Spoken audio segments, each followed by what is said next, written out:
In this video, we're going to cover some of the basic security measures that you can put into place for your WordPress site. Now, there's several different security measures you can actually have, but I'm only going to cover some of the basic ones in this video. Number one, no matter how you install WordPress, the very first ID number in the database is going to be an administrator username, and assigned to that is the administrator password. So an added layer of security is to go ahead and create an additional administrator username and password and delete the first one, because any good hacker is going to know that the ID number one in your database is going to be the administrator.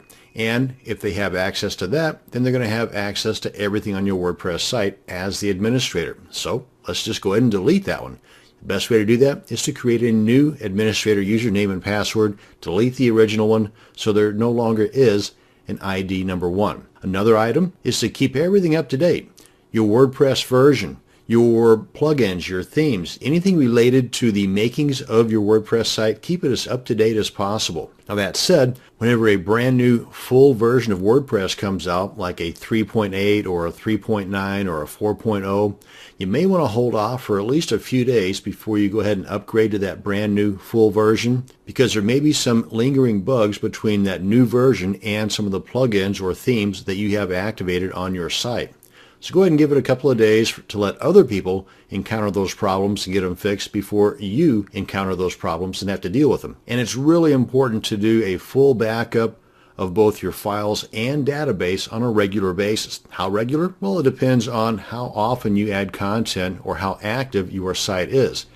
If it's something that you add content to on, say, a weekly basis, then maybe a weekly backup of both files and database is fine. If it's something like a very active membership site, that you have brand new members coming in every day and brand new content every other day, then you might want to consider a full backup of files and database on a daily basis. Now, as I had mentioned earlier about keeping things up to date, if for some reason you are just in love with an older version of WordPress, well, keep this in mind. Hackers are very aware of the vulnerabilities of older WordPress sites. So if you are going to be sticking with an older version, then what you need to do is to erase any and all footprints of that version. In other words, WordPress lets everybody know what version of WordPress you're using. For example, if we were to right-click on your WordPress site, and I'm using Chrome browser, by the way, so if you're using a different browser, Internet Explorer, Firefox, whatever, then you might have a different language to get to what I'm about to show you, and that is the page source. So I right-click and then left-click on page source. That opens up all the coding stuff for your WordPress site. And as you can see, there's several spots in here that tell you the version of WordPress that you're working with. And it also tells the hackers, oh, okay, that's version 3.2. So all I have to do is just look in my little book of break-ins and see what hacks are available for version 3.2. Boom. So what you need to do is, again, if you're sticking with an older version, is to remove all of these little telltale signs of what version of WordPress you're using. Now, there's a few different methods out there, and really only one method covers all footprints. Some methods will require you to delete a certain something in the header.php or something to add to your functions.php that will eliminate this meta name generator. Well, you still got things like the RSS feed that, if not eliminated properly, those RSS feeds are still going to be showing the versions. So what I'm going to show you is a way to eliminate all footprints of what version of WordPress your site is. So let's go ahead and do that first. Now, anytime you're messing with code, let me go ahead and close this guy out here.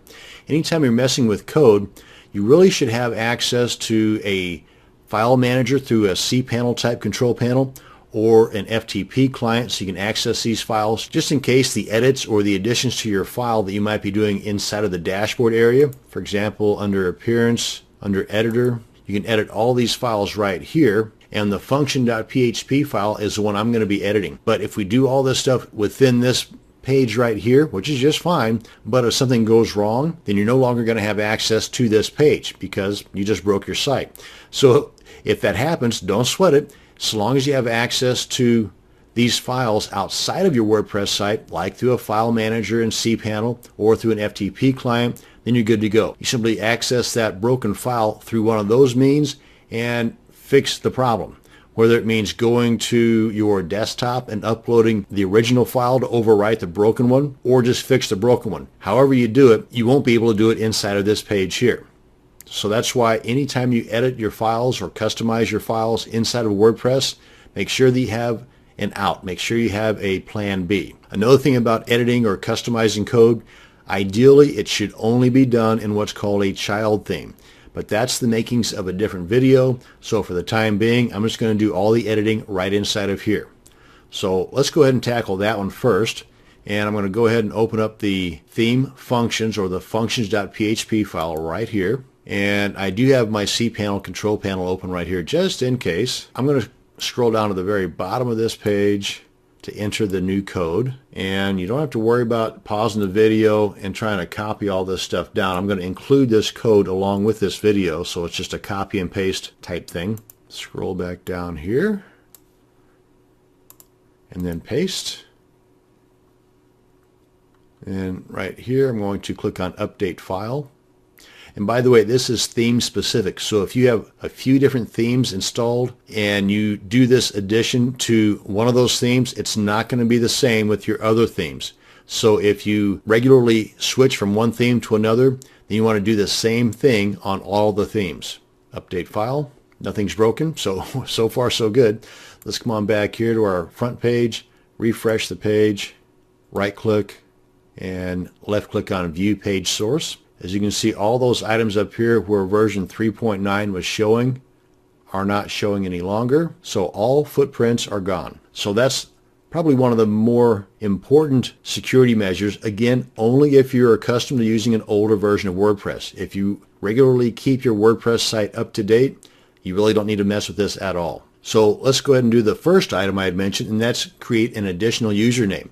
Now, first off, let me show you what I'm referring to. If we go to our cPanel control panel, come on down to our databases panel and click on PHP My Admin. Come over here and open up our database.